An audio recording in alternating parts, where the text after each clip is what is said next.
it's Tiana, and I'll be showing you how to clean your belly button piercing. Got mine done about 3 weeks ago, maybe 4. I don't know. And you just want to clean it. This is, if you got done like recently, it's not done healing. This is the cleaning process.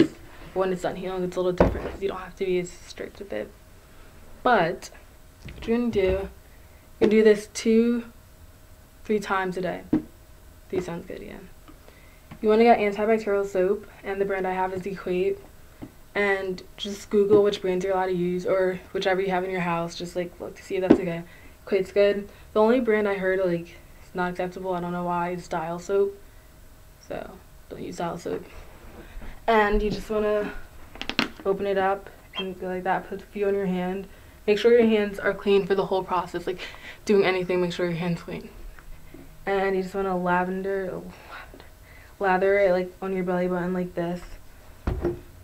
And move the ring and like get your finger and make sure you're cleaning the piercing and like the ring itself too. Just like that. You don't want to be too rough with it. And you just want to go over the sink. I put like a towel right here so that I don't get like my pants wet, and like put water on it like that, and like put water on it like that, yeah. And you want to use warm water for that. And like I said, your hands have to be clean unless it's gonna get infected, and you don't want that to happen. But yeah, don't use like body wash or anything else like that. And at the end of the video, I'll tell you like what not to use, completely not to use. And another way to clean it is non-iodine salt. It has to be non-iodine. And this, like with the hand, you can just like look up the brand and see if it's not iodine. But with salt, they have the same brand that is iodine. You get it? Because I have like Morton salt downstairs, but it is iodine on it, and it will say it. So just read. It says this salt does not supply iodine.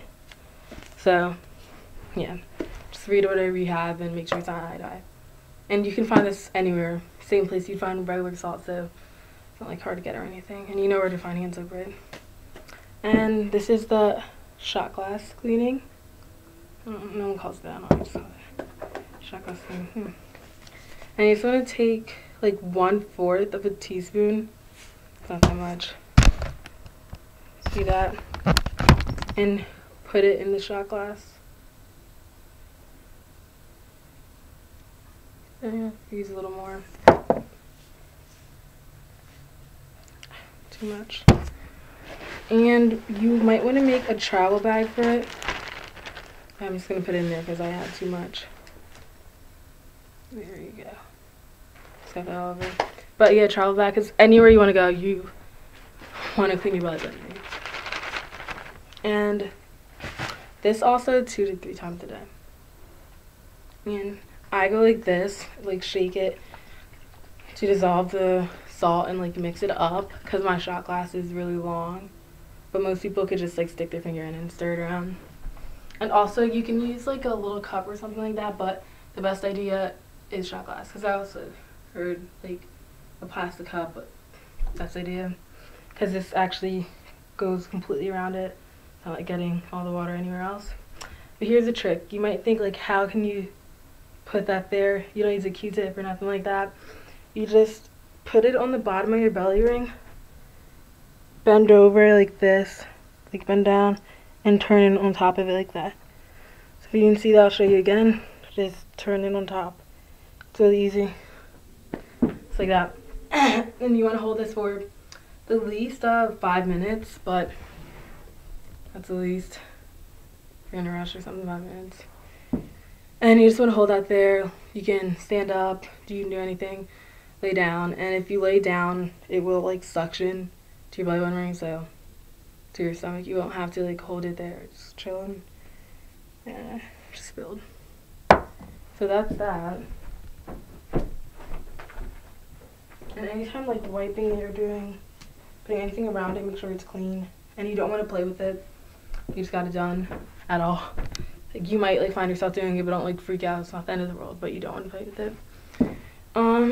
What not to use? Did I explain anything with this? Non-iodine is shot glass. Oh, and you want to use the warmest water you can. Don't get too hot because it's gonna sting, but it's not bad. It's not like it's going to infect it or anything, but you just don't want to burn yourself. What not to use is alcohol, like any alcohol, nothing, or peroxide. I also heard that like you can mix the alcohol with water, the peroxide with water, and then it'll be fine. But don't, that's like your last option. You don't have like salt or hand soap and you don't have anything, I guess you can do that, but it doesn't get an effect or anything. But here's why they say not to use alcohol or peroxide. It's because it's really strong. It kills like bad bacteria, but it also kills good bacteria from helping from healing. So your healing process would just be longer, but it is also cleaning it. So if that's your last option, then do that. But I shouldn't be saying this. Don't do it. You also don't want to use body wash, like I said, because that also, the whole same reason, stops the healing process and slows it down. That's also with hand sanitizer, like any of that stuff. Just use basically what I told you.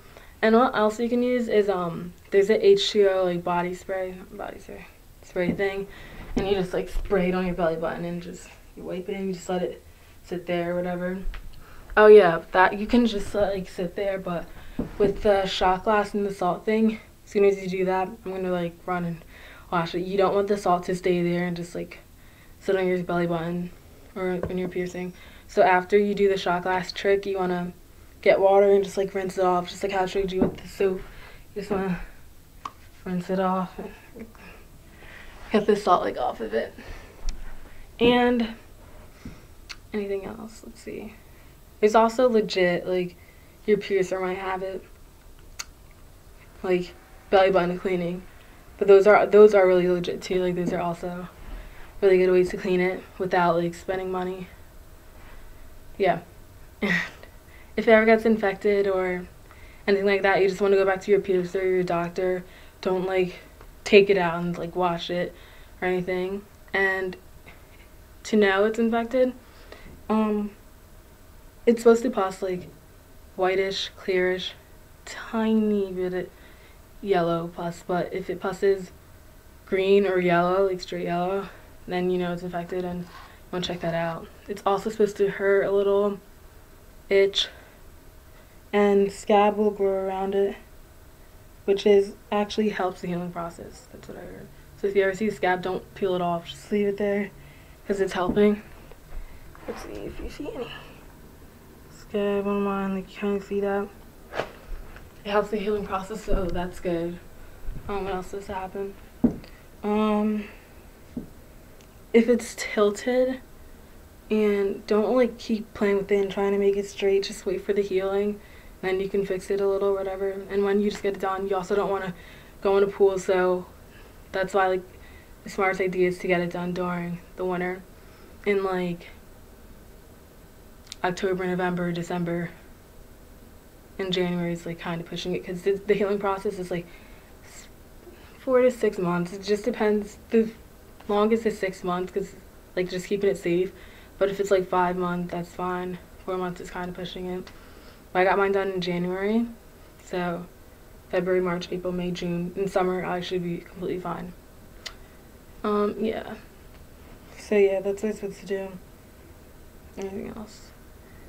Yeah. The crust will like come around the piercing, whatever. And if you ever change your piercing, like I did, because you don't want to change it after it's healed, which is 6 months. If you ever do that quicker, then you shouldn't, but people do, and you just want to make sure you like slip it right in, or actually don't do that. Just don't do that. But if you change it like I did, because mine is a screwable ball, and all I have to do unscrew the ball and switch to a different color. Where am I? Like this. It's not showing well. But yeah, I have a baggie of them, and they're all unscrewable, so I just screw the color I want, put it there. Not sure, whatever. And when you do that, even though you're not switching what goes into your stomach, you want to clean that with alcohol. That's the only reason you should use alcohol in this process. Yeah, if you like cleaning the belly button ring, but never the piercing. So yeah, if you want to switch like the ball, you just like clean that, switch it out and put it in. And if it ever like comes out completely and you're like, oh, and you just want to put it back in but it doesn't go back in, don't like don't mess with it. Don't like try to put it in yourself. Go back to your piercer and let him do that. And if he's nice enough, he'll do it for free because he knows he just got done, maybe. Or she, whatever. Anything else? That's pretty much it. Yeah. Trying to look at it and see if anything. Nope. So if you have any questions or if I forgot anything out, because I didn't really plan this, I just started and went along, as you can see, just comment below and I'll give you an answer. Alright, thank you.